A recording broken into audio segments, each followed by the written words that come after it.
ಓದಿದಂಥ ಕೀರ್ತನೆಯಲ್ಲಿ ಒಂದು ವಾಕ್ಯವನ್ನು ಜ್ಞಾಪಕ ಮಾಡಿಕೊಳ್ಳೋಣ. 86ನೇ ಕೀರ್ತನೆಯಲ್ಲಿ 6ನೇ ವಾಕ್ಯ.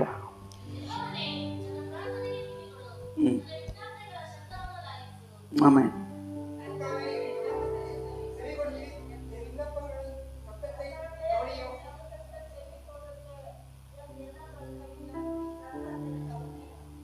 ಆಮೇನ್, ಹಲ್ಲೆಲೂಯಾ. ವಾಕ್ಯಳತೆ ಕರ್ತನೆ, ನನ್ನ ಪ್ರಾರ್ಥನೆಗೆ ಕಿವಿಗೊಡು, ನನ್ನ ವಿಜ್ಞಾಪನೆಗಳ ಶಬ್ದವನ್ನು ಲಾಲಿಸುವಂತೇಳಿ. ಅಂದರೆ ನಮ್ಮ ಬಾಯಿಂದ ಹೊರಡುವಂಥ ಒಂದೊಂದು ಮಾತನ್ನು ಗಮನಿಸು ಎಂಬುದಾಗಿ, ಲಾಲಿಸು ಎಂಬುದಾಗಿ ಇಲ್ಲಿ ಕೀರ್ತನೆಗಾರನ ಹೇಳುವಂಥ ಮಾತುಗಳನ್ನು ನಾವು ನೋಡ್ತೇವೆ. ಆತನ ಬಾಯಿಂದ ವಿಜ್ಞಾಪನೆಯ ಶಬ್ದವನ್ನು ಲಾಲಿಸುವಂತೇಳಿ. ಒಂದೊಂದು ಶಬ್ದ ನನ್ನ ಬಾಯಿಂದ ಏನನ್ನು ಬರುತ್ತೆ ಅದನ್ನು ಕೇಳಿ ನನಗೆ ಉತ್ತರ ಕೊಡಪ್ಪ ಅಂಥೇಳಿ ಭಕ್ತನು ಪ್ರಾರ್ಥನೆ ಮಾಡ್ತಾ ಇದ್ದಾರೆ. ಇದನ್ನೇ ನಾವು ತಿರುಚಿದರೆ ದೇವ್ರು ಹೇಳ್ತಾರೆ, ನಾನು ಒಂದೊಂದು ಶಬ್ದಕ್ಕೂ ಲಾಲಿಸಿರಿ ಅಂದರೆ ಕಿವಿಗೊಡ್ರಿ ಅಂಥೇಳಿ ಇಲ್ಲಿ ವಾಕ್ಯದಲ್ಲಿ ನಾವು ನೋಡ್ತೇವೆ. ನಾವು ದೇವರ ಒಂದೊಂದು ಮಾತುಗಳಿಗೆ ಏನು ಮಾಡ್ಬೇಕಂತೆ? ಕಿವಿಗೊಟ್ಟು ಲಾಲಿಸಬೇಕಂತ, ಸ್ಪಷ್ಟವಾಗಿ ಅರ್ಥಗಂಭೀರವಾಗಿ ಆ ಮಾತುಗಳನ್ನು ಕೇಳ್ಬೇಕಂತೆ. ಹಲ್ಲೆಲೂಯಾ. ದೇವರು ಇವಾಗ ನಮ್ಮ ಮಾತು ಮಾತ್ರ ದೇವ್ರು ಕೇಳಬೇಕು. ನಾವು ಮಾಡೋ ಪ್ರಾರ್ಥನೆ ದೇವರು ಕ್ಲೀನಾಗಿ ಕೇಳಿ ನಮಗೆ ಉತ್ತರ ಕೊಡಬೇಕು. ಆದರೆ ದೇವರು ಹೇಳಿದಂಥ ಮಾತನ್ನು ನಾವು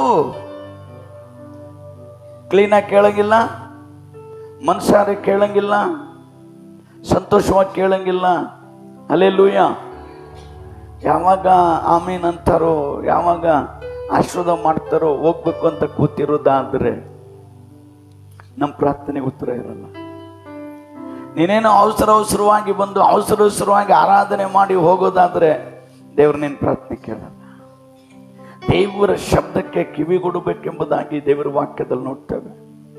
ನಮ್ಮ ಶಬ್ದವನ್ನ, ನಮ್ಮ ವಿಜ್ಞಾಪನೆಯನ್ನ, ನನ್ನ ಶಬ್ದವನ್ನ ಲಾಲಿಸು ಅಂತೇಳಿ ದೇವ್ರು ಮಾತ್ರ ನಮ್ಮ ಮಾತು ಕೇಳೋದಲ್ಲ. ದೇವ್ರ ಮಾತನ್ನು ನಾವು ಕೇಳುವಾಗ ಮಾತ್ರ ನಮ್ಮ ಪ್ರಾರ್ಥನೆಗೆ ಉತ್ತರ ಸಿಗುವಂಥದ್ದಾಗಿದೆ. ಅಲ್ಲೆಲ್ಲೂ ಹೇಳ್ರಿ. ಯಾಕಂದ್ರೆ ನಾವು ಹೇಳೋದನ್ನು ಒಬ್ರು ಕೇಳಬೇಕು, ಅವ್ರು ಹೇಳೋದನ್ನು ನಾವು ಕೇಳ್ಬೇಕು. ನಮ್ಮಲ್ಲಿ ಒಂದು ಸ್ವಭಾವ ಇದೆ ಗೊತ್ತಾ? ಯಾರಾದರೂ ನಮ್ಮ ಹತ್ರ ಏನಾದರೂ ಹೇಳಕ್ಕೆ ಬಂದರೆ ನಾವೇನು ಮಾಡ್ತೀವಿ? ಅವ್ರಿಗೆ ಮುಂಚೆ ನಾವೇ ಮಾತಾಡ್ತಿರ್ತೀವಿ. ಅವ್ರು ಏನು ಹೇಳಕ್ಕೆ ಬಂದರು, ಏನು ಹೇಳ್ತಾರಂತ ಕೇಳೋ ನಮ್ಗೆ ಸಾನೇ ಇಲ್ಲ. ಇದೇ ವಿಷಯ ಮಾತಾಡ್ತಾರಂತ ತಿಳ್ಕೊಂಬಿಟ್ಟು ಏನೋ ನಾವು ಮಾತಾಡೋದು, ಅದಕ್ಕೇನೋ ಉತ್ತರ ಕೊಡೋದು, ಹಿಂಗೆ ಬಿಡ್ರಿ, ಅದೇ ಹಂಗೆ ಬಿಡ್ರಿ. ಇಲ್ಲ, ಆ ಶಬ್ದವನ್ನು ಅವ್ರು ಏನು ಹೇಳ್ತಿದ್ದಾರೆ, ಯಾತಕ್ಕೆ ಹೇಳ್ತಿದ್ದಾರೆ, ನೋವಿಂದ ಹೇಳ್ತಿದಾರ, ಸಂತೋಷದಿಂದ ಹೇಳ್ತಿದಾರ, ಯಾವ ಮನಭಾರದಿಂದ ಹೇಳ್ತಾ ಇದ್ದಾರ, ಏನನ್ನ ಹೇಳ್ತಿದ್ದಾರೆ ಅನ್ನೋದನ್ನು ನಾವು ಸ್ಪಷ್ಟವಾಗಿ ಕೇಳಿ ಆಮೇಲೆ ತಿರುಗಿ ಮಾತನಾಡಬೇಕು. ಅದೇ ರೀತಿ ದೇವರು ನಾವು ಪ್ರಾರ್ಥನೆ ಮಾಡುವಾಗ ಆತನು ಸಹನೆಯಿಂದ ಆ ಶಬ್ದಕ್ಕೆ ಕಿವಿಗೊಟ್ಟು ನನ್ನ ಮಕ್ಕಳು ಏನು ಬೇಡ್ತಾರೋ, ಏನು ಕೇಳ್ತಾರೋ ಅಂತ ದಾಹದಿಂದ ನಮ್ಮೊಬ್ಬೊಬ್ಬರ ಪ್ರಾರ್ಥನೆಯನ್ನ ಕೇಳುವಾತ. ಅಲ್ಲೆಲ್ಲ ಹೇಳ್ರಿ, ನಮ್ಮ ಪ್ರಾರ್ಥನೆ ಕೇಳುವಾತ. ಅದೇ ರೀತಿ ದೇವರ ವಾಕ್ಯವನ್ನು ನಾವು ಸರಿಯಾಗಿ ಗಮನಿಸಿ, ಸರಿಯಾಗಿ ಆ ಶಬ್ದವನ್ನು ಕೇಳಿ, ಆ ವಾಕ್ಯ ಏನು ಹೇಳುತ್ತೆ, ಆ ವಾಕ್ಯದ ಮೂಲಕ ದೇವರು ಏನು ಮಾತಾಡ್ತಾರೆ, ಯಾವ ವಾಕ್ಯದೊಟ್ಟಿಗೆ ನಮ್ಮೊಟ್ಟಿಗೆ ಮಾತಾಡ್ತಾರೆ, ಅದನ್ನು ನಾವು ಕರೆಕ್ಟಾಗಿ ಗಮನ ಇಟ್ಟು ನಾವು ಕೇಳುವರಾಗಿ ಕಾಣಲ್ಪಡಬೇಕು. ಹಲ್ಲೆಲೂಯಾ. ಆಗಲೇ ನಮ್ಮ ಜೀವಿತದಲ್ಲಿ ನಮ್ಮ ಪ್ರಾರ್ಥನೆಗೆ ಉತ್ತರ ಸಿಗತ್ತೆ. ನಾವು ದೇವ್ರ ಮಾತನ್ನು ಕೇಳದೆ ಹೋದರೆ ದೇವ್ರು ನಮ್ಮ ಮಾತನ್ನು ಕೇಳೋದಿಲ್ಲ. ಸೌಲನ್ನು ಕೇಳದೆ ಹೋದನು, ದೇವರವನ್ನ ತಳ್ಳಿಬಿಟ್ರು. ನಾವು ಕೇಳದೆ ಹೋದರೆ ಹಲ್ಲೆಲೂಯಾ ನಮ್ಮನ್ನು ತಳ್ಳಿಬಿಡ್ತಾರೆ. ದೇವ್ರ ಮಕ್ಕಳೆಂಬ ಪದವಿಯಲ್ಲಿ, ದೇವ್ರ ಮಕ್ಕಳೆಂಬ ಹೆಸರಲ್ಲಿ ಇರ್ತೀವಿ. ಅದರಲ್ಲಿ ಯಾವುದೇ ಸೌಲನಿಗೆಲ್ಲ ಇದ್ದರೂ ದೇವರ ಆಶೀರ್ವಾದ ಇಲ್ಲ. ಅದೇ ರೀತಿ ನಮಗೆಲ್ಲ ಇರುತ್ತೆ, ದೇವರ ಆಶೀರ್ವಾದ ಇರಲ್ಲ. ಅದರಿಂದನೇ ಒಂದೊಂದು ಮಾತನ್ನು ಗಮನ ಕೊಟ್ಟು ವಾಕ್ಯ ಕೇಳಬೇಕು. ವಾಕ್ಯ ಯಾರ್ದು? ದೇವ್ರದು. ಹಲ್ಲೆಲೂಯಾ. ನಾವೇನೋ ಬೇರೆ ಕತೆ ಮಾತಾಡಿದ್ರೆ ಅದು ಸ್ವಂತ. ದೇವರ ವಾಕ್ಯ ಮಾತಾಡುವಾಗ ದೇವರು ನಮ್ಮೊಟ್ಟಿಗೆ ಮಾತನಾಡುವಂಥದ್ದು. ಆತನ ಸ್ವರವನ್ನು ನಾವು ಕೇಳಬೇಕು, ಆತನ ಪ್ರೀತಿಯ ಸ್ವರವನ್ನು ಕೇಳಬೇಕು. ಹಲ್ಲೆಲೂಯಾ. ಅದರಿಂದನೇ ಒಂದೊಂದು ವಾರ ಒಂದೊಂದು ವಾಕ್ಯದ ಮೂಲಕ ದೇವ್ರ ನಮ್ಮೊಟ್ಟಿಗೆ ಮಾತನಾಡ್ತಿರ್ತಾರೆ. ಅದರಿಂದ ಇವಾಗಲೂ ದೇವರು ನಮಗೊಂದು ವಿಶೇಷವಾದ ಆಶೀರ್ವಾದ ಏನಿಟ್ಟಿದ್ದಾರೆ, ಯಾವಾಗಲೂ ಸಂತೋಷಿಸಿರಿ ಅಂತೇಳಿ. ಹಲ್ಲೆಲೂಯಾ. ನಾವು ಸಂತೋಷವಾಗಿರ್ಬೇಕಂತ, ನಾವು ಯಾವಾಗಲೂ ನಗುತ್ತಾ ಆತ್ಮ ಸಂಬಂಧವಾದ ವಿಷಯಗಳಲ್ಲಿ ನಾವು ಸಂತೋಷ ಪಡ್ತಾ ಜೀವಿಸುವರಾಗೆ ಕಾಣಲ್ಬೇಕೆಂಬುದಾಗಿ ಇಲ್ಲಿ ದೇವರು ವಾಕ್ಯದಲ್ಲಿ ಫಿಲಿಪ್ಪನ ಬರೆದ ಪತ್ರಿಕೆ 4ನೇ ಅಧ್ಯಾಯ 4ನೇ ವಾಕ್ಯವನ್ನು ಓದೋಣ. ಯಾವಾಗಲೂ ಕರ್ತನಲ್ಲಿ ಸಂತೋಷಿಸಿರಿ, ಸಂತೋಷ ಪಡಿರಿ ಎಂದು ತಿರುಗಿ ಹೇಳುತ್ತೇನೆ. ஆமென். கர்த்தருக்குள் எப்போதும் சந்தோஷமாயிருங்கள், சந்தோஷமாயிருங்கள் என்று மறுபடியும் உங்களுக்கு சொல்கிறேன். அல்லேலூயா. ಯಾವಾಗಲೂ ಕರ್ತನಲ್ಲಿ ಸಂತೋಷಿಸಿರಿ, ಸಂತೋಷ ಪಡಿರಿ ಎಂದು ತಿರುಗಿ ಹೇಳ್ತೇನೆ. ಹಲ್ಲೆಲೂಯಾ. ಅಂದ್ರೇನು? ನಾವು ಯಾವಾಗಲೂ ಕರ್ತನಲ್ಲಿ ಸಂತೋಷ ಪಡುವವರಾಗಿರ್ಬೇಕು. ನಾವು ಯಾವ ಥರಲ್ಲಿ ಸಂತೋಷ ಪಡ್ತೇವೆ ಅಂತ ನಮಗೆ ಚೆನ್ನಾಗಿ ಗೊತ್ತು. ಹಲ್ಲೆಲೂಯಾ. ನೀನು ಯಾವ ಥರಲ್ಲಿ ನೀನು ಎಷ್ಟೇ ಸಂತೋಷ ಪಟ್ಟರು, ನಿನ್ನ ಐಶ್ವರ್ಯದಲ್ಲೋ, ನಿನ್ನ ಬಟ್ಟೆಯಲ್ಲೋ, ನಿನ್ನ ಮನೆಯಲ್ಲೋ, ನಿನ್ನ ಬಿಸ್ನೆಸ್ಸಲ್ಲೋ ನೀನು ಸಂತೋಷ ಪಡು, ಅದು ಬೇರೆ. ಅದು ನಿನಗಾಗಿ ದೇವರು ಇಟ್ಟಿರೋ ಆಶೀರ್ವಾದ. ಆದರೆ ನಾವು ಒಬ್ಬೊಬ್ಬರು ಯಾವಾಗಲೂ ಏನು ಮಾಡ್ಬೇಕಂತೆ? ಕರ್ತನಲ್ಲಿ ಸಂತೋಷಿಸಿರಿ, ಸಂತೋಷ ಪಡಿರಿ ಎಂದು ತಿರುಗಿ ಹೇಳ್ತೇನೆ. ಯಾವಾಗಲೂ ನಾವು ಸಂತೋಷವಾಗಿರ್ಬೇಕಂತೆ. ಹಲ್ಲೆಲೂಯಾ. ಯಾವಾಗಲೂ ಸಂತೋಷವಾಗಿ ಜೀವಿಸುವರಾಗಿ ಕಾಣಲ್ಪಡಬೇಕು. ಅನ್ನ ಆಲಯದಲ್ಲಿ ಬಂದು ಕಣ್ಣೀರು ಬಿಟ್ಟು ಪ್ರಾರ್ಥನೆ ಮಾಡಿದ್ರು. ಪ್ರಾರ್ಥನೆ ಮಾಡಿದ್ಮೇಲೆ ಆ ಪ್ರಾರ್ಥನೆ ದೇವರು ಕೇಳಿದ್ರು. ಹಲ್ಲೆಲೂಯಾ. ನಿನ್ನ ಇಷ್ಟದಂತೆ ನಿನಗಾಗ್ಲಿ ಹೋಗಮ್ಮ ಅಂತೇಳಿ ಸೇವಕರು ಹೇಳಿದ್ರು. ಇವಮ್ಮ ಅವತ್ತಿಂದ ಅಳದೆ ಬಿಡು, ಕಣ್ಣಲ್ಲಿ ನೀರೇ ಬರಲಿಲ್ಲ ಅಂತ. ಹಲ್ಲೆಲೂಯಾ. ಅದೇ ವರ್ಷದಲ್ಲಿ ಗಂಡು ಮಗಳನ್ನ ಪಡೆದ್ರು ಎಂಬುದಾಗಿ ದೇವರ ವಾಕ್ಯದಲ್ಲಿ ನೋಡ್ತಾರೆ. ಆಮೇಲೆ ಅಮ್ಮ ಎಲ್ಲ ಸಂತೋಷವಾಗಿತ್ತು. ದೇವ್ರು ನನ್ನ ಪ್ರಾರ್ಥನೆ ಕೇಳಿದ್ದಾರೆ, ದೇವ್ರು ನನ್ನ ಪ್ರಾರ್ಥನೆ ಉತ್ತರ ಕೊಡ್ತಾರೆ. ನಾನು ಯಾಕೆ ಕಳ್ಳಿ, ನಾನು ಸಂತೋಷವಾಗಿರ್ತೇನೆ. ಕರ್ತನಲ್ಲಿ ಯಾವಾಗಲೂ ಕರ್ತನಲ್ಲಿ ಸಂತೋಷಿಸಿರಿ, ಸಂತೋಷ ಪಡ್ರಿ. ಯಾವಾಗಲೂ ನೀವು ಸಂತೋಷವಾಗಿರ್ಬೇಕು, ಸಂತೋಷ ಪಡ್ತಾ ಇರಬೇಕು. ಆತನು ಮಾಡಿದ ಉಪಕಾರಗಳನ್ನ ನೆನೆಸಿ ಒಂದೊಂದರಲ್ಲೂ ನಾವು ಸಂತೋಷ ಪಡ್ತಾ ಇರಬೇಕು. ಹಲ್ಲೆಲೂಯಾ. ಯಾಕಂದ್ರೆ ನಮ್ಮನ್ನು ಸಂತೋಷ ಪಡೋದಕ್ಕಾಗಿ ದೇವ್ರು ಕರೆದಿದ್ದು. ಎಲೆ ಕಷ್ಟಪಡುವವರೇ, ಹೊರೆ ಹೊತ್ತವರೇ, ನೀವೆಲ್ಲ ನನ್ನ ಬಳಿಗೆ ಬರ್ರಿ, ನಾನು ನಿಮಗೆ ವಿಶ್ರಾಂತಿ ಕೊಡ್ತೇನೆ. ಹಲ್ಲೆಲೂಯಾ. ಒತ್ತಾಯ್ತು, ಹೊರೆ ಒತ್ತಾಯ್ತು, ಪಾಪದವರೇ, ಶಾಪದವರೇ ಎಲ್ಲ ಒತ್ತಾಯ್ತು. ನನ್ನ ಬಳಿಗೆ ಬರ್ರಿ, ನಮಗೆ ವಿಶ್ರಾಂತಿ ಕೊಟ್ಬಿಟ್ಟಿದ್ದಾರೆ, ನಮಗೆ ಸಂತೋಷ ಕೊಟ್ಟಿದ್ದಾರೆ. ಯಾವಾಗಲೂ ಕ್ರಿಸ್ತನಲ್ಲಿ ಕರ್ತನಲ್ಲಿ ನಾವು ಸಂತೋಷ ಪಡುವರಾಗಿರ್ಬೇಕು. ಹಲ್ಲೆಲೂಯಾ. ಶೋಧನೆ ಬರುತ್ತಾ, ಸೋದರ ಅಪ್ಪ ನೋಡ್ಕೊತಾರೆ. ವೇದನೆ ಬರುತ್ತಾ, ಅಪ್ಪ ನೋಡ್ಕೊತಾರೆ. ಹಲ್ಲೆಲೂಯಾ. 1000 ರೂಪಾಯಿ ದುಡಬೇಕಾಗಿತ್ತು, ಪ್ರಾರ್ಥನೆ ಮಾಡಿದ್ರು, ದೇವ್ರು ತೀರಿಸಿದ್ರು. ಹಲ್ಲೆಲೂಯಾ. ಅದರಿಂದ ನೀನು ದೇವರಲ್ಲಿ ಸಂತೋಷವಾಗಿರು. ಎಲ್ಲ ಯಾವಾಗಲೂ ಮೌಕಾಸಪ್ಕೆ ಮಾಡ್ಕೊಂಡು ಅಯ್ಯೋ ಸಾಲ ಕಟ್ಟಬೇಕು, ಅಯ್ಯೋ ಅವ್ರಿಗೆ ಮಾಡಬೇಕು, ಅಯ್ಯೋ ಇವ್ರಿಗೆ ಮಾಡಬೇಕು, ಅಯ್ಯೋ ಅದು ಮಾಡಬೇಕು, ಅಯ್ಯೋ ಇದು ಮಾಡಬೇಕು ಅನ್ನೋದನ್ನು ಬಿಟ್ಟು ಸಂತೋಷವಾಗಿರ್ರಿ. ನಿನ್ನ ಇಷ್ಟಾರ್ಥವನ್ನ ದೇವರು ನೆರವೇರಿಸ್ತಾರೆ. ಹಲ್ಲೆಲೂಯಾ. ಅದರಿಂದನೇ ಯಾವಾಗಲೂ ಸಂತೋಷಿಸಿರಿ, ಸಂತೋಷ ಪಡಿರಿ ಎಂದು ನಾನು ತಿರುಗಿ ನಿಮಗೆ ಹೇಳ್ತಾ ಇದ್ದೇನೆ. ಮತ್ತಾಯ ಬರ್ ಸುವಾರ್ತೆಯಲ್ಲಿ 5ನೇ ಅಧ್ಯಾಯ 12ನೇ ವಾಕ್ಯ ಏನು ಹೇಳುತ್ತೆ ಓದಿ ನೋಡೋಣ. ಸಂತೋಷ ಪಡಿರಿ, ಉಲ್ಲಾಸ ಪಡಿರಿ, ಪರಲೋಕದಲ್ಲಿ ನಿಮಗೆ ಬಹಳ ಫಲ ಸಿಕ್ಕುವುದು. ನಿಮಗಿಂತ ಮುಂಚೆ ಇದ್ದ ಪ್ರವಾದಿಗಳನ್ನು ಹೀಗೆ ಹಿಂಸೆ ಪಟ್ರು ಅಂತ ಹೇಳಿ. ಹಲ್ಲೆಲೂಯಾ. ಹಿಂಸೆಯಲ್ಲೂ ಸಂತೋಷ ಪಟ್ರಂತೆ, ಹಿಂಸೆಯಲ್ಲೂ ಉಲ್ಲಾಸ ಪಟ್ರಂತೆ. ಹಲ್ಲೆಲೂಯಾ. ಯಾಕಂದ್ರೆ ಸೈತಾನ ಇರೋದೇ ನಮಗೆ ಹಿಂಸೆ ಮಾಡೋದಿಕ್ಕೆ, ಸೈತಾನ ಇರೋದೇ ನಮಗೆ ತೊಂದರೆ ಮಾಡೋದಿಕ್ಕೆ. ಆದರೆ ಬಿಡುಗಡೆ ಮಾಡೋದಕ್ಕೆ ಸ್ವಾಮಿ ಇದ್ದಾರೆ. ಹಲ್ಲೆಲೂಯಾ. ಭೂಮಿ ಆಕಾಶವನ್ನು ಸೃಷ್ಟಿಸಿದಾತನು, ಆಕಾಶದ ಕೆಳಗೆ ಭೂಮಿ ಮೇಲೆ ಎಲ್ಲ ಅಧಿಕಾರ ನನಗೆ ಕೊಡಲ್ಪಟ್ಟಂತ ಹೇಳಿದಂತ ದೇವಾದಿ ದೇವನು ನಮ್ಮ ಜೊತೆಗಿರೋದರಿಂದ ಹಲ್ಲೆಲೂಯಾ ಸಂತೋಷ ಪಡ್ರಿ, ಉಲ್ಲಾಸ ಪಡ್ರಿ.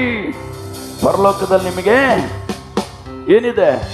ಬಹಳ ಫಲ ಇದೆ. ನೀನು ಭೂಮಿಯಲ್ಲಿ ಇದೆಯೋ ಇಲ್ವೋ, ಆದರೆ ನೀನು ಪರಲೋಕದಲ್ಲಿ ಬಹಳ ಫಲವನ್ನು ದೇವರು ಇಟ್ಟಿದ್ದಾರೆ.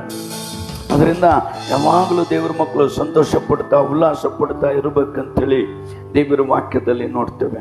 ಯಾಕಂದ್ರೆ ಹಿಂಸೆ ಬರುತ್ತೆ.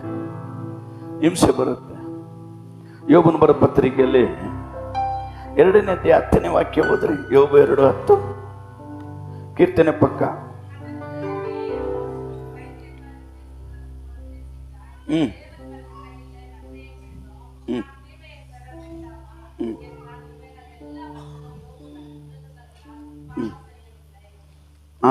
ಆಗ ಯೋಬನು ಆಕೆಗೆ, ಮೂರ್ಖಳು ಮಾತಾಡಿದಂತೆ ನೀನು ಮಾತಾಡುತ್ತಿ. ದೇವರ ಹಸ್ತದಿಂದ ನಾವು ಒಳ್ಳೆಯದನ್ನು ಹೊಂದುತ್ತೇವಷ್ಟೇ, ಕೆಟ್ಟದ್ದನ್ನು ಹೊಂದಬಾರದೋ ಎಂದು ಹೇಳಿದನು. ಈ ಸಂದರ್ಭದಲ್ಲಿ ಪಾಪದ ಮಾತೊಂದು ಅವನ ತುಟಿಗಳಿಂದ ಹೊರಡಲಿಲ್ಲ. Amen, hallelujah. ಪಾಪದ ಮಾತೊಂದಾದರೂ ಆತನ ತುಟಿಗಳಿಂದ ಹೊರಡಲೇ ಇಲ್ಲ. ಆಸ್ತಿ ಹೋಯ್ತು, ದೇವ್ರ ನಾಮ ಸ್ತೋತ್ರವಾಗಲಿ. ದನ ಕುರಿಗಳು ಹೋಯ್ತು, ದೇವ್ರ ನಾಮಕ್ಕೆ ಸ್ತೋತ್ರವಾಗಲಿ. ಅವನು ಸಂತೋಷ ಪಡ್ತಿದ್ದ. ದೇವ್ರು ಕೊಟ್ಟರು, ದೇವ್ರು ತೆಗೆದುಕೊಂಡ್ರು, ದೇವ್ರ ನಾಮಕ್ಕೆ.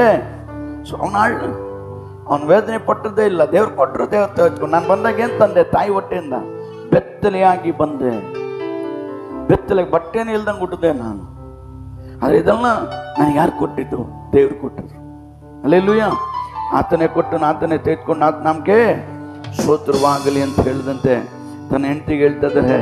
ಹಲ್ಲೆಲೂಯಾ. ದೇವರ ಹಸ್ತದಿಂದ ಒಳ್ಳೆಯದನ್ನು ಹೊಂದುತ್ತೇವಷ್ಟೇ, ಕೆಟ್ಟದ್ದನ್ನು ಹೊಂದಬಾರದು ಎಂದು ಹೇಳಿ ಆ ಸಂದರ್ಭದಲ್ಲಿ ಪಾಪದ ಮಾತೊಂದಾದರೂ ಅವನ ತುಟಿಗಳಿಂದ ಹೊರಡಲಿಲ್ಲ. ಹಲ್ಲೆಲೂಯಾ. ಒಂದು ಮಾತಾದರೂ ದೇವ ಏನಪ್ಪ ಹಿಂಗೆ ಮಾಡಿಬಿಟ್ರಲ್ಲಪ್ಪ, ಮಕ್ಕಳೆಲ್ಲ ಸತ್ತೋಗ್ಬಿಟ್ರಲ್ಲಪ್ಪ, ಅಷ್ಟೆಲ್ಲ ಹೋಗಿ ಮಕ್ಕಳಿದ್ದಿದ್ರೆ ಚೆನ್ನಾಗಿರ್ತೈತಿ, ಏನು ಮಾಡ್ಬಿಟ್ಟಲ್ಲಪ್ಪ ಹಿಂಗೆ. ನನಗೆ ಬೇಕಾದ್ರೆ ಸಾಯಿಸ್ಬೇಕಾಗಿತ್ತು, ನನ್ನ ಮಕ್ಕಳನ್ನ ಬಿಟ್ಬಿಡ್ಬೇಕಾಗಿತ್ತು, ಯಾಕಪ್ಪ ಹಿಂಗೆ ಮಾಡಿದೆ? ಏನಾಯ್ತಪ್ಪ ಇವಾಗ ನನಗೆ? ನನ್ನ ಹೆಂಡತಿನೂ ಮೂರ್ಖರ್ತಾಳೆ, ಮಾತಾಡ್ತಾಳೆ. ಏನಪ್ಪ ಐತೆ ನನಗೆ? ಇನ್ನೇನಿದ್ದು ನಾನಿದ್ದು ಇದ್ರೆ ಏನು ಪ್ರಯೋಜನ? ಎಲ್ಲ ಹೋಗ್ಬಿಡ್ತು, ಎಲ್ಲ ಕಿತ್ಕೊಂಡ್ಬಿಟ್ರು, ಎಲ್ಲ ನನ್ನನ್ನು ಬಿಟ್ಟು ಹೋಗ್ಬಿಡ್ತು. ಏನು ಪ್ರಾರ್ಥನೆ ಮಾಡೋದು? ಇನ್ನೇನು ಪ್ರಾರ್ಥನೆ ಉತ್ತರ ಸಿಗತ್ತೆ? ಅಷ್ಟೇ ನಮ್ಮ ಜೀವನ. ಎಲ್ಲ ಹೋಗ್ಬಿಡ್ತು, ಇನ್ನೇನಿದೆ ಅಂತ ವೇದನೆ ಪಡಲಿಲ್ಲ. ಹಲ್ಲೆಲೂಯಾ. ದೇವ್ರು ಕೊಟ್ಟರು, ದೇವ್ರು ತೆಗೆದುಕೊಂಡ್ರು, ದೇವ್ರ ನಮ್ಗೆ ಅವ್ರು ಸುಮ್ಮನೆ ಬರುತ್ತಾ? ಸಂತೋಷವಾಗಿ ಹೇಳಿರ್ತಾನೆ.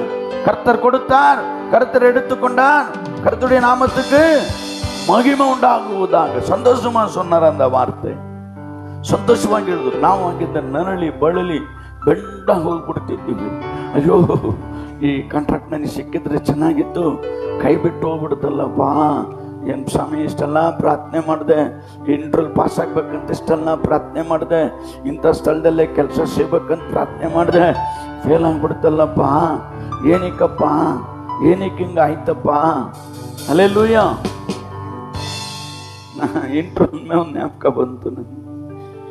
ನಾನು ಲಾರಿ ಬಸ್ಸಿನ ಲೈಸೆನ್ಸ್ ಎಲ್ಲ ಮಾಡಿದ್ದೆ. ಬಸ್ಸಿಗೋಸ್ಕರ ಇಂಟ್ರ್ಯೂ ಬರೆದಾಕಿದ್ದೆ. ಇಂಟ್ರ್ಯೂ ಬಂದಿದೆ.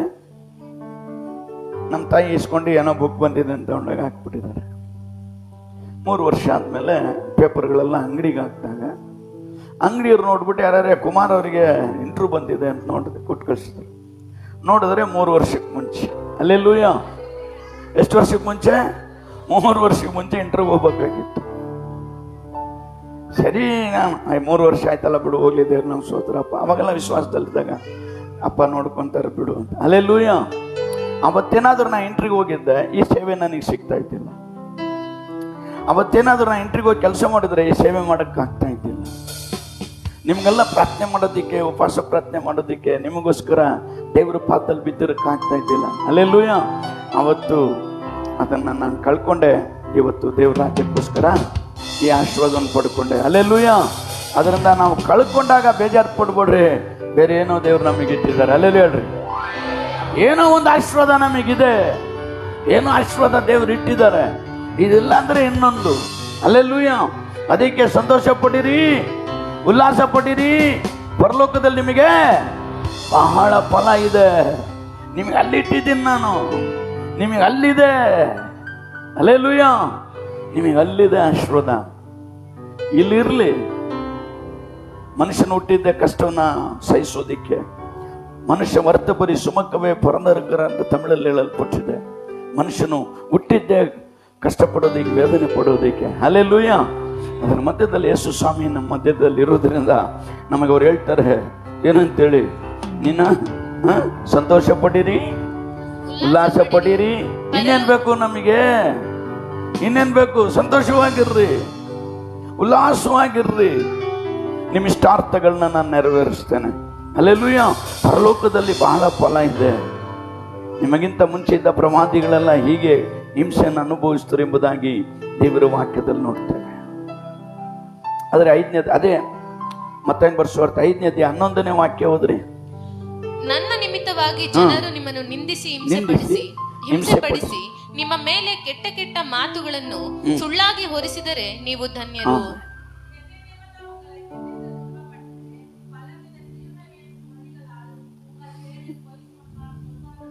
சொல்லுவார்களான நீங்க பாக்கியவான்கள் ನನ್ನ ನಿಮಿತ್ತ. ಹಲ್ಲೆಲೂಯಾ. ನನ್ನ ನಿಮಿತ್ತ ಜನರು ನಿಮ್ಮನ್ನು ನಿಂದಿಸಿದರೆ. ಹಲ್ಲೆಲೂಯಾ. ಆ ಪಕ್ಕದ ಮನೆಯವ್ರು ಭಯಂಕರ ಮಾತಾಡ್ತಾರೆ, ಕೆಟ್ಟದಾಗ ಮಾತಾಡ್ತಾರೆ. ಯಾಕೆ ಚರ್ಚಿಗೆ ಹೋದೆ ಅಂತಾರೆ, ಏನಕ್ಕೆ ಹೋದೆ ಅಂತಾರೆ. ಭಯಂಕರ ಹಿಂಸೆ ಆಗ್ತಾ ಇದೆ, ಭಯಂಕರ ವೇದನೆ ಆಗ್ತಾ ಇದೆ. ಹೋಗೋಣ ಬೇಡಣ ಅಂತ ತೀರ್ಮಾನ ಮಾಡ್ತಾ ಇದ್ದೀನಿ.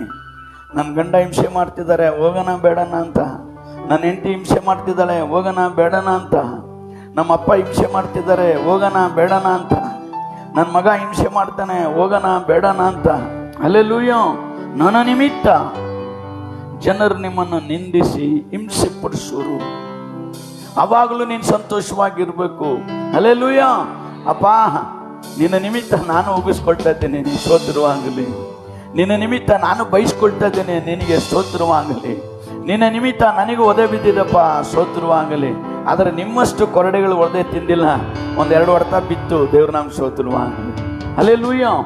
ಅದರಿಂದ ನನ್ನ ನಿಮಿತ್ತ ಜನರನ್ನು ನಿಂದಿಸಿ ಹಿಂಸೆ ಪಡಿಸಿ ನಿಮ್ಮ ಮೇಲೆ ಕೆಟ್ಟ ಕೆಟ್ಟ ಮಾತುಗಳನ್ನು. ಚರ್ಚಿಗೆ ಯಾಕೆ ಹೋಗ್ತಾರೆ ಗೊತ್ತಾ?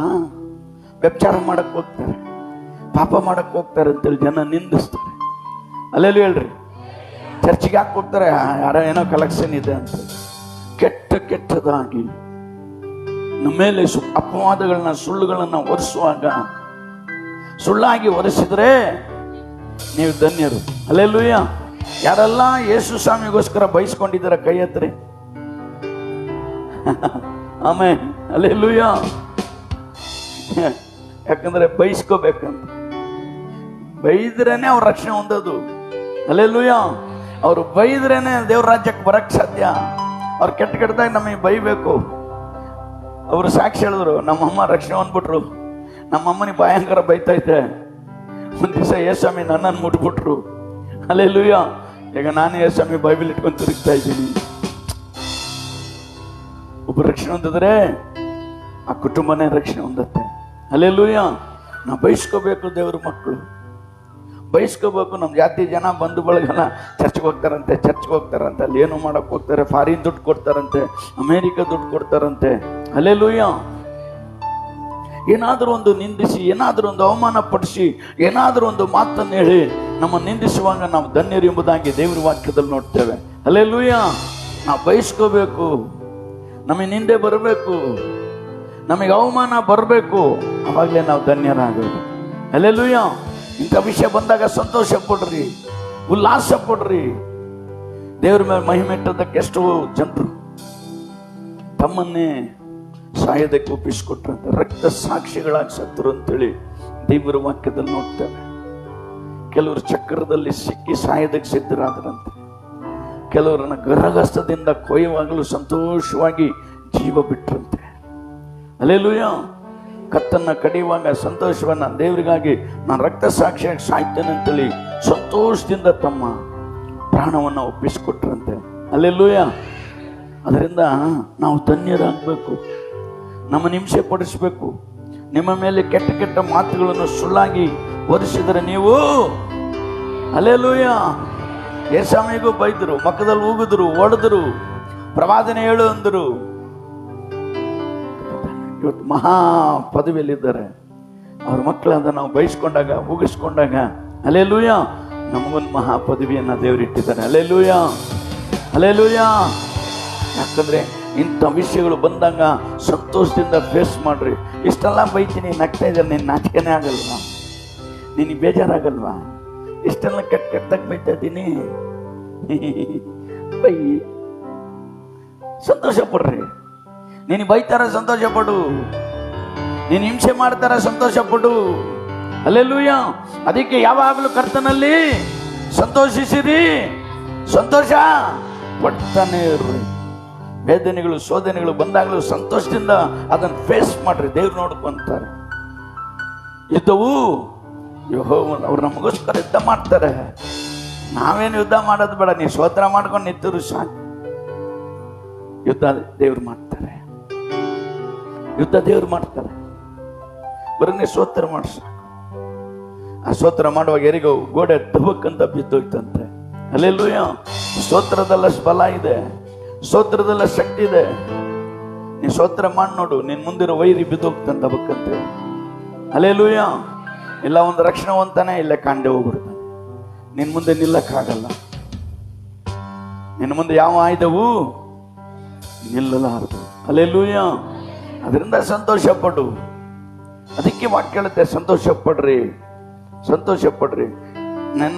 ನಿಮ್ಮ ಮೇಲೆ ಕೆಟ್ಟ ಕೆಟ್ಟ ಮಾತುಗಳನ್ನು ಸುಳ್ಳಾಗಿ ಹೊರಿಸಿದರೆ ನೀವು ಧನ್ಯರಾಗ್ಬಿಡ್ತೀರ. ಅವಾಗ ಸಂತೋಷ ಪಡ್ರಿ. ಅಪ್ಪ ನೀನು ಹೇಳ್ದಂಗೆ ಬೈತಿದಾರಪ್ಪ, ಆದ್ರೆ ಅವ್ರು ಏನಾದರೂ ಬೈಲಿ, ರಕ್ಷಣೆ ಹೊಂದಲಿ. ಅವ್ರು ಎಷ್ಟಾದ್ರೂ ಕೆಟ್ಟ ಮಾತಾಡಲಿ, ರಕ್ಷಣೆ ಹೊಂದಲಿ. ನಿನ್ನ ರಾಜ್ಯಕ್ಕೆ ಬರಲಿ. ಹಲ್ಲೆಲೂಯಾ. ನಿನ್ನ ರಾಜ್ಯಕ್ಕೆ ಬರಲಿ, ನಿನ್ನ ರಾಜ್ಯಕ್ಕೆ ಬರಲಿ. ನಮ್ಮ ಪ್ರಾರ್ಥನೆ. ಸೌಲನು ದೇವ್ರ ಮಕ್ಕಳನ್ನ ಸೆರೆಮನೆಗೆ ಎಳ್ಕೊಂಡೋಗಿ ಕೊಲ್ಲೋದು, ಸಾಯಿಸೋದು, ಸೆರೆಮನೆಗೆ ಹಾಕೋದು ಮಾಡ್ತಾ ಇದ್ರು. ಎಲ್ಲಾ ದೇವ್ರ ಮಕ್ಕಳು ಪ್ರಾರ್ಥನೆ ಮಾಡಿದ್ರಪ್ಪ, ಈ ಸೌಲನ್ನು ಹೆಂಗಾದರೂ ಸಂಧಿ ಸ್ವಾಮಿ, ಏನಾದರೂ ಮಾಡಪ್ಪ, ಅವ್ರ ರಕ್ಷಣೆ ಹೊಂದಬೇಕು, ನಿನ್ನ ರಾಜ್ಯಕ್ಕೆ ಬರ್ಬೇಕಂತ ಎಷ್ಟೋ ಜನಗಳು ದೇವ್ರ ಮಕ್ಕಳು ಪ್ರಾರ್ಥನೆ ಮಾಡಿದ್ರು. ದಮಸ್ಕೋ ಪಟ್ಟಣದಲ್ಲಿ ದೇವ್ರ ಮಕ್ಕಳು ವಿರೋಧವಾಗಿ ಹೋಗಿ ಎಳ್ಕೊಂಬರಕ್ಕೆ ಹೋಗ್ತಿರುವಾಗ ದೇವ್ರು ಸಂಧಿಸ್ತರು. ಹಲ್ಲೆಲೂಯಾ. ರಥದಿಂದ ಸೌಲ ತಬಾರನ್ ಕೆಳಗೆ ಬಿದ್ದ. ಸೌಲನೇ ಸೌಲನೇ, ನನ್ನನ್ನು ಯಾಕೆ ಹಿಂಸೆ ಪಡಿಸ್ತೀಯ? ಹಲ್ಲೆಲೂಯಾ. ಯಾರು? ಆಗ ಸೌಲನ ಕೇಳ್ತಾನೆ, ನೀನೇ ಯಾರಪ್ಪ? ನೀನು ಹಿಂಸೆ ಪಡಿಸುವಂತ ಯೇಸು ನಾನೇ. ಮುಳ್ಳನ್ನು ಒದೆಯೋದು ಕಠಿಣ, ಜ್ಞಾಪಕ ಇಟ್ಕೋ. ಹಲ್ಲೆಲೂಯಾ. ಮುಳ್ಳೆ ಒದಿಪದು ಕಡಿನ, ಮುಳ್ಳನ್ನು ಒದೆಯೋದು ಕಠಿಣ ಅಂತ ಹೇಳಿ ಸೌಲನ್ ಕೆಳಗೆ ಬಿದ್ದ. ಆ ದೇವರ ಪ್ರಸನ್ನತೆ ನೋಡಿ ಕಣ್ಣು ಕುರುಡಾಗಿ ಹೋಗ್ಬಿಡ್ತು. ಹಲ್ಲೆಲೂಯಾ. ಆಮೇಲೆ ರಕ್ಷಣೆ ಹೊಂದಿ ದೀಕ್ಷಾಸ್ಥಾನ ತಗೊಂಡು ಎಷ್ಟು ಜನರಿಗೆ ಒದೆ ಬಿತ್ತು, ಒದಿಸ್ನು ಅಷ್ಟು ಒದೆ ತಿಂದ. ಹಲ್ಲೆಲೂಯಾ. ಆದ್ರೂ ದೇವ್ರ ಮೇಲೆ ಇರೋ ಸಂತೋಷ, ಆ ಸಮಾಧಾನ ಅವನನ್ನು ಬಿಟ್ಟು ಹೋಗ್ಲೇ ಇಲ್ಲ. ಹಲ್ಲೆಲೂಯಾ.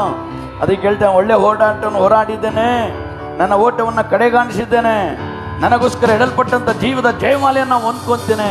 ಹಲ್ಲೆಲೂಯಾ. ಸಂತೋಷವಾಗಿ ಸ್ವೀಕರಿಸಿ ಹೇಳ್ದಂತ ಮಾತು. ಅದಕ್ಕೆ ಯಾವಾಗಲೂ ಕರ್ತನಲ್ಲಿ ಸಂತೋಷಿಸಿರಿ, ಸಂತೋಷ ಪಡಿರಿ. ತಿರುಗಿ ಹೇಳ್ತಾ ಇದ್ದೇವೆ. ಹಲ್ಲೆಲೂಯಾ. ತಿರುಗಿ ಹೇಳ್ತಾ ಇದ್ದೇವೆ. ಯಾಕಂದ್ರೆ ನಮಗೆಲ್ಲ ಒಂದು ಮಹಾ ಪದವಿ ಇದೆಯಂತೆ.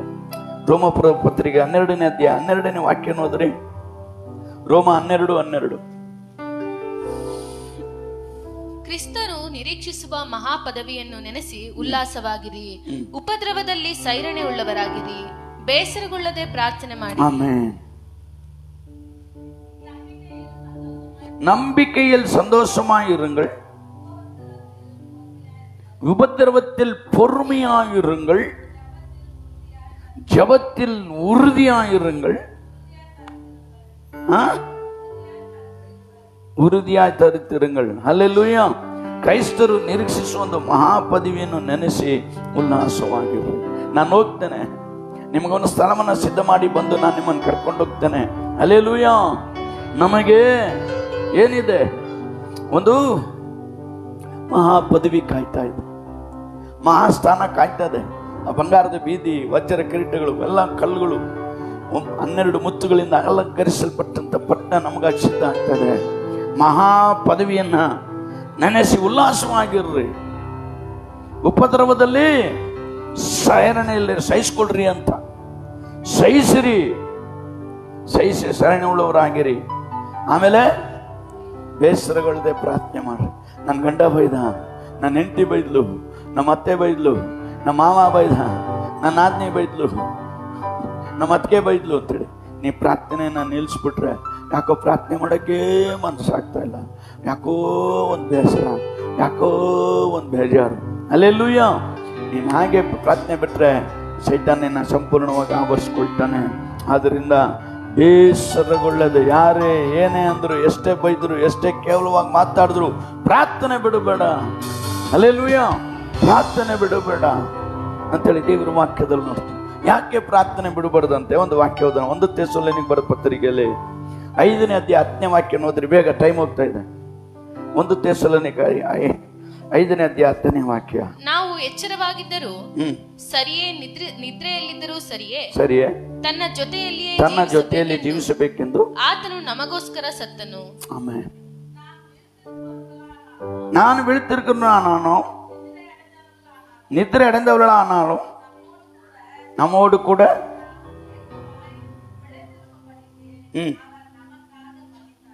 ಆಮೆನ್ ನಮಕ್ಕಾಗ ಮರಿತಾರೆ. ಹಲ್ಲೆಲೂಯಾ. ನೀವು ಎಚ್ಚರವಾಗಿದ್ದರೂ ಸರಿ, ನೀವು ಎಚ್ಚರವಾಗಿದ್ದರೂ ಸರಿ, ನಿದ್ರೆಯಲ್ಲಿದ್ದರೂ ಸರಿಯೇ, ತನ್ನ ಜೊತೆಯಲ್ಲಿ ಜೀವಿಸಬೇಕೆಂದು ಆತ ನಮಗೋಸ್ಕರ ಸತ್ತನು. ಹಲ್ಲೆಲೂಯಾ ಹೇಳ್ರಿ. ನಾವು ಆತನ ಜೊತೆಗೆ ಇರ್ಬೇಕಂತೇಳಿ ಆತ ನಮಗೋಸ್ಕರ ಸತ್ತನು. ನಾವು ಆತನ ಜೊತೆಯಲ್ಲಿ ಇರ್ಬೇಕಂತ ನಾವು ಆತನಿಗೋಸ್ಕರ ಸಾಯುವವರಾಗಿರ್ಬೇಕು. ಇಂದಿನಿಂದ ಕ್ರಿಸ್ತನಲ್ಲಿ ಸಾಯುವವರು. ಹಲ್ಲೆಲೂಯಾ. ಅದರಿಂದ ನಾವು ಎಚ್ಚರವಾಗಿದ್ದರೂ ಸರಿ, ನಿದ್ರೆ ಮಾಡುವುದಾದರೂ ಸರಿ, ನಮ್ಮ ಜೊತೆಯಲ್ಲಿ ಜೀವಿಸಬೇಕೆಂದು ಆತನ ನಮಗೋಸ್ಕರ ಸತ್ತನೆಂಬುದಾಗಿ ದೇವರ ವಾಕ್ಯದಲ್ಲಿ ನೋಡ್ತೇವೆ. ಇನ್ನೊಂದು ವಾಕ್ಯ ನೋಡ್ರಿ, ರೋಮಪುರ ಪತ್ರಿಕೆಯಲ್ಲಿ 14ನೇ ಅಧ್ಯಾಯ 8ನೇ ವಾಕ್ಯ. ನಾವು ಬದುಕಿದರೂ ಕರ್ತನಿಗಾಗಿ ಬದುಕುತ್ತೇವೆ, ಸತ್ತರೆ ಕರ್ತನಿಗಾಗಿ ಸಾಯ್ತೇವೆ. ಬದುಕಿದರೂ ಸತ್ತರೂ ನಾವು ಕರ್ತನವರೇ.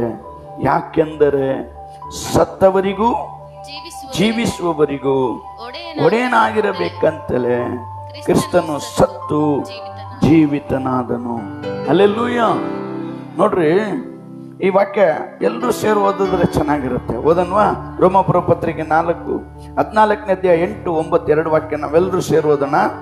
ನಾವು ಬದುಕಿದರೂ ಕರ್ತನಿಗಾಗಿಯೇ ಬದುಕುತ್ತೇವೆ, ಸತ್ತರೂ ಕರ್ತನಿಗಾಗಿ ಸಾಯ್ತೇವೆ. ಬದುಕಿದರೂ ಸತ್ತರೂ ನಾವು ಕರ್ತನವರೇ. ಯಾಕೆಂದರೆ ಸತ್ತವರಿಗೂ ಜೀವಿಸುವವರಿಗೂ ಒಡೆಯನಾಗಿರಬೇಕಂತಲೇ ಕ್ರಿಸ್ತನು ಸತ್ತು ಜೀವಿತನಾಗಿದ್ನು. ಹಲ್ಲೆಲೂಯಾ. ಆತನು ಸತ್ತು ಜೀವಂತವಾಗಿದ್ದಂಥ ದೇವಾದಿ ದೇವನಾಗಿದ್ದಾರೆ. ಅವರು ಇವತ್ತು ಜೀವಿಸುವರಾಗಿದ್ದಾರೆ. ಆತನು ಚಿರಂಜೀವಿಯಾಗಿದ್ದಾರೆ. ಹಲ್ಲೆಲೂಯಾ. ಮರಣ ಅವರನ್ನು ಹಿಡಿದಿಡಕ್ಕಾಗ್ಲಿಲ್ಲ, ಮರಣ ಅವರನ್ನ ಬಂಧಿಸಿಡಕ್ಕಾಗ್ಲಿಲ್ಲ, ಸಮಾಧಿ ಅವರನ್ನು ಹಿಡಿದಿಡಕ್ಕಾಗ್ಲಿಲ್ಲ. ಅವರು ಜೀವಂತವಾಗಿ ಎದ್ದರು ಎಂಬುದಾಗಿ ಇಲ್ಲಿ ದೇವರ ವಾಕ್ಯದಲ್ಲಿ ನೋಡ್ತೇವೆ. ಅದರಿಂದನೇ ನಾವು ಬದುಕಿದರೂ ಸತ್ತರೂ ಕರ್ತನವರೇ. ಯಾಕಂದರೆ ಸತ್ತವರಿಗೂ ಜೀವಿಸುವವರಿಗೂ ಒಡೆಯನಾಗಿರಬೇಕೆಂತಲೇ ಕ್ರಿಸ್ತನು ಸತ್ತು ಜೀವಂತನಾಗಿ ಎದ್ದನು ಎಂಬುದಾಗಿ ದೇವರ ವಾಕ್ಯದಲ್ಲಿ ನಮಗೋಸ್ಕರ ಸತ್ತು ಜೀವಂತವಾಗಿ ಎದ್ದಿದ್ದಾರೆ. ಯಾಕಂದ್ರೆ ನಾವು ಜೀವಂತವಾಗಿರುವಲ್ಲೂ ನಮಗೆ ದೇವರಾಗಿರ್ತಾರೆ, ನಾವು ಸತ್ತರೂ ನಮಗೇನಾಗಿರ್ತಾರೆ? ದೇವರಾಗಿರ್ತಾರೆ. ಹಲ್ಲೆಲೂಯಾ. ಹಲ್ಲೆಲೂಯಾ. ನಾವು ಸತ್ತು ಮಣ್ಣಲ್ಲಿದ್ರು ನಮಗೆ ದೇವರಾಗಿರ್ತಾರೆ. ತುತ್ತೂರಿ ಊದ್ರಪ್ಪ, ನನ್ನ ಮಕ್ಕಳೆಲ್ಲ ಎದ್ದೇಳಿ ಮಲಗಿದ್ದಾರೆ. ಹಲ್ಲೆಲೂಯಾ. ತುತ್ತೂರಿ ಊದಲ್ಪಡುವಾಗ ಸತ್ತವರು ಮೊದಲನಾಗಿ ಹಲ್ಲೆಲೂಯಾ ಸತ್ತರು ನಮ್ಮನ್ನ ಜೊತೆಗಿದ್ದು ನಮ್ಮನ್ನ ನಡೆಸುವಂತ ದೈವ ಅಂತಿದ್ದೇವೆ. ನೋಹನು ಸತ್ತು ಎಷ್ಟೋ 1000 ವರ್ಷಗಳ ಕಾಲ ಪಾತಾಳದಲ್ಲಿದ್ದರು. ಯೇಸುಸ್ವಾಮಿ ಪಾತಾಳಕ್ಕೆ ಇಳಿದು ಹೋಗಿ ಹಲ್ಲೆಲೂಯಾ 8 ಜನರನ್ನ ಮೇಲೆ ಎತ್ಕೊಂಡ್ಬಂದು ಪರದೇಶದಲ್ಲಿ ಇಟ್ಟರೆಂಬುದಾಗಿ ನೋಡ್ತಾರೆ. ಹಲ್ಲೆಲೂಯಾ.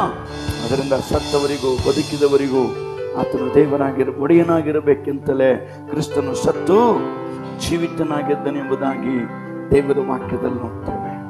ಹಲ್ಲೆಲೂಯಾ. ಅದರಿಂದ 2 ಕೊರಿಂಥಿಯರ ಪತ್ರಿಕೆ 5ನೇ ಅಧ್ಯಾಯ 15ನೇ ವಾಕ್ಯದಲ್ಲಿ ನೋಡ್ತೇವೆ. 5:15 ಜೀವಿಸುವವರು ಇನ್ನು ಮೇಲೆ ತಮಗಾಗಿ ಜೀವಿಸಿದಂತೆ ತಮಗೋಸ್ಕರ ಸತ್ತು ಎದ್ದು ಬಂದಾತನಿಗಾಗಿ ಜೀವಿಸಬೇಕೆಂತಲೇ ಆತನು ಎಲ್ಲರಿಗೋಸ್ಕರ ಸತ್ತನು. ಓದನು, ಎಲ್ಲರೂ ಓದ್ರಿ, ಬೇಗ ತೆಗ್ದಾರಲ್ಲ. ಜೀವಿಸುವವರು ಇನ್ನು ಮೇಲೆ ತಮಗಾಗಿ ಜೀವಿಸದೆ ತಮಗೋಸ್ಕರ ಸತ್ತು ಎದ್ದು ಬಂದಾತನಿಗಾಗಿ ಜೀವಿಸಬೇಕೆಂತಲೇ ಆತನು ಎಲ್ಲರಿಗೋಸ್ಕರ ಸತ್ತನು. ಹಲ್ಲೆಲೂಯಾ ಹೇಳ್ರಿ, ಹಲ್ಲೆಲೂಯಾ, ಹಲ್ಲೆಲೂಯಾ. ನೋಡ್ರಿ, ಅವ್ರು ಎಂತ ಅದ್ಭುತವಾದ ದೇವರು ನಮಗೋಸ್ಕರ ಜೀವಿಸುವರು. ಇನ್ನು ಮೇಲೆ ತಮಗಾಗಿ ಜೀವಿಸ್ದೆ. ಇನ್ನು ಮೇಲೆ ನಮಗೋಸ್ಕರ ಜೀವಿಸೋದಲ್ಲ. ನಾವೆಲ್ಲ ಸ್ವಾಮಿಗೆ, ಏಸಪ್ಪ ನೀನು ಹೆಂಗ್ ನಡೆಸ್ತೀಯೋ, ಇವತ್ತೇನು ಊಟ ಕೊಡ್ತೀಯೋ, ಇವತ್ತು ಹೆಂಗ್ ನಡೆಸ್ತೀಯೋ ಎಲ್ಲ ನೀನೆ. ಹಲ್ಲೆಲೂಯಾ. ನಿನ್ ಭೂಯಾತ್ರೆ ಚಿಂತನೆ ಕರ್ತನೆ ವಹಿಸ್ಬಿಟ್ಟು ಭರವಸೆದಿಂದಿರುವಂತ ವಾಕ್ಯದು ಜೀವಿಸುವುದು. ಇನ್ನು ಮೇಲೆ ತಮಗಾಗಿ ಜೀವಿಸದೆ ತಮಗೋಸ್ಕರ ಸತ್ತು ಬಂದ ಆತನಿಗಾಗಿ ಜೀವಿಸಬೇಕು. ನಾವು ಆತನಿಗೋಸ್ಕರ ಜೀವಿಸಬೇಕು. ಎಲ್ಲೋ ಇದ್ವಿ, ಎಲ್ಲೋ ಸತ್ತೋಗೋ ಪರಿಸ್ಥಿತಿಯಲ್ಲಿ, ಯಾವುದೋ ಕಾಯಿಲೆಯಲ್ಲಿ ಇದ್ವಿ, ಯಾವುದೋ ಕಷ್ಟದಲ್ಲಿದ್ವಿ, ಯಾವುದೋ ಬಡತನದಲ್ಲಿದ್ವಿ, ಯಾವುದೋ ದರಿದ್ರದಲ್ಲಿದ್ವಿ. ದೇವರು ನಮ್ಮನ್ನ ಹುಡುಕಿ ಬಂದು ಕರೆದುಕೊಂಡು ಇವತ್ತು ಒಟ್ಟಾಗಿ ಸೇರಿಸಿ, ಹಲ್ಲೆಲೂಯಾ, ಇದ್ರವರೆಗೂ ನಮ್ಮನ್ನು ಅದ್ಭುತವಾಗಿ ಊಟ ಕೊಟ್ಟು, ಬಟ್ಟೆ ಕೊಟ್ಟು, ಮನೆ ಕೊಟ್ಟು, ಇರ್ಕೊಳ್ಳೋ ಸ್ಥಳ ಕೊಟ್ಟು, ಹಣ ಕೊಟ್ಟು, ಬೆಳ್ಳಿ ಕೊಟ್ಟು, ಬಂಗಾರ ಕೊಟ್ಟು ನಮ್ಮನ್ನು ನಡೆಸ್ತಾ ಇದ್ದಾರೆ. ಹಲ್ಲೆಲೂಯಾ. ಅದರಿಂದಾನೆ ಈಗ ಆತನಿಗೋಸ್ಕರ ಸತ್ತು ಎದ್ದು ಬಂದಾನಿಗೋಸ್ಕರ ಜೀವಿಸಬೇಕೆಂತಲೇ ಆತನ ಎಲ್ಲರಿಗೋಸ್ಕರ ಸತ್ತು. ಹಲ್ಲೆಲೂಯಾ. ನಮ್ಮೆಲ್ಲರಿಗೋಸ್ಕರ ಸ್ವಾಮಿ ಸತ್ತು. ಅವರ ಆಲಯದಲ್ಲಿರೋರಲ್ಲ, ಹೊರಗಡೆ ಇರೋ ಅಕ್ಕಪಕ್ಕರ ಎಲ್ಲ ನಮ್ಮ ಸ್ನೇಹಿತರು, ಬಂಧು ಬಳಗ, ಯೇಸು ಸ್ವಾಮಿನ ಹರಿದಂಥ ಎಲ್ಲ ಕುಲ ಭಾಷೆ ಜನಾಂಗಗಳಿಗೋಸ್ಕರ ಯೇಸು ಸ್ವಾಮಿ ಸತ್ಯದ್ದು ಎಂಬುದಾಗಿ ನೋಡ್ತೇವೆ. ಕಡೆದಾಗ ಒಂದು ವಾಕ್ಯ ಓದಿ ಮುಗಿಸೋಣ. 1 ಪೇತ್ರರ ಪತ್ರಿಕೆ 4ನೇ ಅಧ್ಯಾಯ 13ನೇ ವಾಕ್ಯವನ್ನು ಓದೋಣ. 4:13. 1 ಪೇತ್ರ, ಆದರೆ ನೀವು ಎಷ್ಟರ ಮಟ್ಟಿಗೂ ಕ್ರಿಸ್ತನ ಬಾಧೆಗಳಲ್ಲಿ ಪಾಲುಗಾರರಾಗಿದ್ದೀರೋ ಅಷ್ಟರ ಮಟ್ಟಿಗೆ ಸಂತೋಷವುಳ್ಳವರಾಗಿರ್ರಿ. ಆತನ ಮಹಿಮೆಯ ಪ್ರತ್ಯಕ್ಷತೆಯಲ್ಲಿಯೂ ನೀವು ಸಂತೋಷಪಟ್ಟು ಉಲ್ಲಾಸಗೊಳ್ಳುವಿರಿ.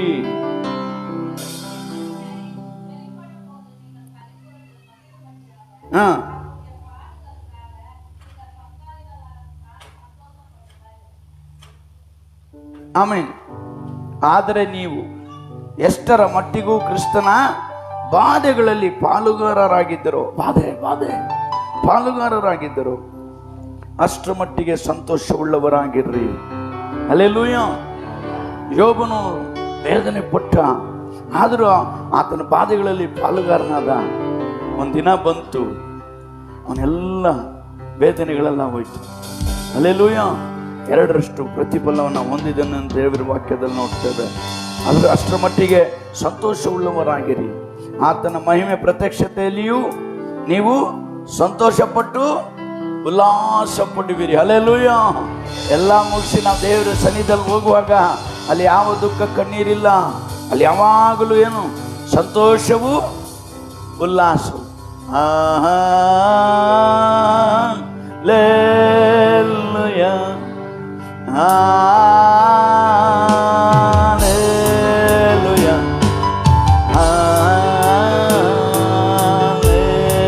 ಹಲ್ಲೆಲೂಯಾ,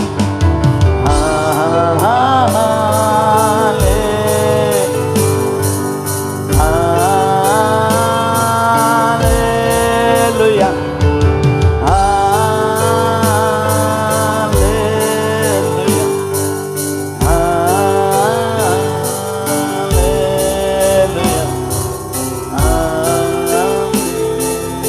ಅಲ್ಲಿ ಆಮೇಲೆ ಹೇಳೋಕೆ ಇಲ್ಲ. ಹಲ್ಲೆಲೂಯಾ.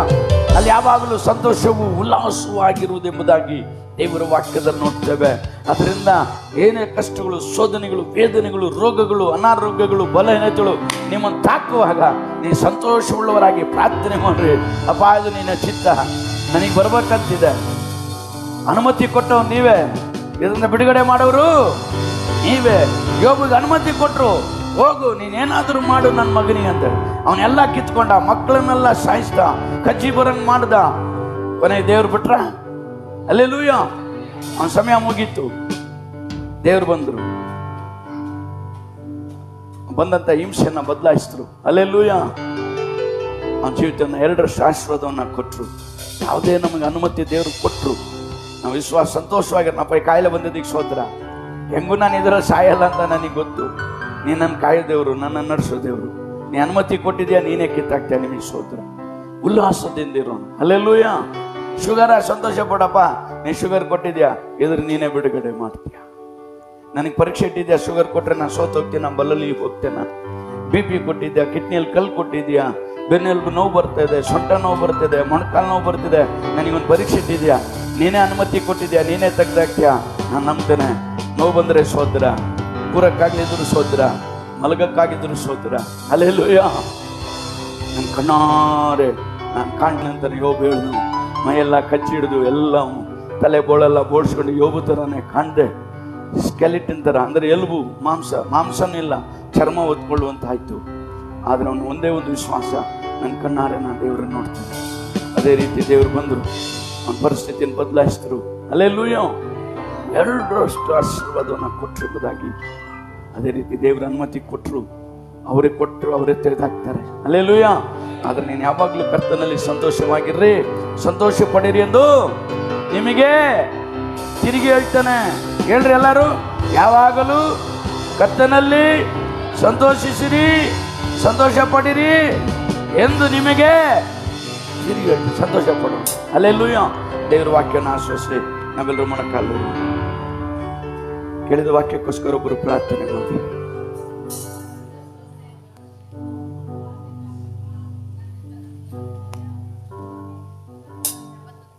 கொடுத்தார் ஆண்டவரே. விண்ணப்பத்தின் சத்தத்தை கவனி என்று ஆண்டவரே. அப்பா, கர்த்தருக்குள் எப்பொழுதும் சந்தோஷமா இருங்கள், எப்பொழுதும் சந்தோஷமா இருங்கள் என்று மறுபடியும் சொல்லுகிறேன் ஆண்டவரே. அப்பா, யோபு ஆண்டவரே, அப்பா நீ பைத்தியக்காரன் பேசுகிறது போல பேசுகிறாய் ஆண்டவரே. கர்த்தரிடத்தில் நம்ம நன்மை பெற்றோம், தீமை பெற வேண்டாமா என்று ஆண்டவரே. அவர் உடல்களினால் எல்லாவற்றையும் குறித்து பாவம் செய்யவில்லை என்று பாபா பேசின ஒவ்வொரு வார்த்தைக்காக நன்றி செலுத்துகிறோம் ஆண்டவரே. அப்பா, என்னை நிமித்தம் ஆண்டவரே நீங்கள் துன்பப்படுத்துவீர்கள், நிந்திக்கப்படுவீர்கள் ஆண்டவரே. உங்கள் பேர்களில் போய் சொல்வார்களானால் நீங்க பாக்கியவான்களா இருப்பீர்கள் என்று ஆண்டவரே. அப்பா, மரித்தாலும் நீங்க பிழைத்திருக்கும்படி நான் மரித்தாலும் அப்பா உயிரோடு இருக்கிறேன் என்று பேசுறதுக்காக ஒவ்வொரு வார்த்தைக்காக நன்றி செலுத்துகிறோம் பாபா. இந்த வார்த்தைகளை கேட்டு இங்கே விட்டு விடாதபடி ஆண்டவரே, எங்க இறுதி என்ற பலைகளை எழுந்து விழுக்கு போட ஆண்டவரே நீங்க உதவி செய்யுங்க, சகாயம் பண்ணுவீர் என்று. அப்பா, நாங்க கேட்டது கேட்க மறந்தது ஒவ்வொன்றையும் கூட்டி கொடுத்து ஆசீர்வதிப்பீர் என்று இயேசு கிறிஸ்து இனிய நாமத்தில் ஜெபிக்கிறேன் ஜீவனுள்ள நல்ல பிதாவே.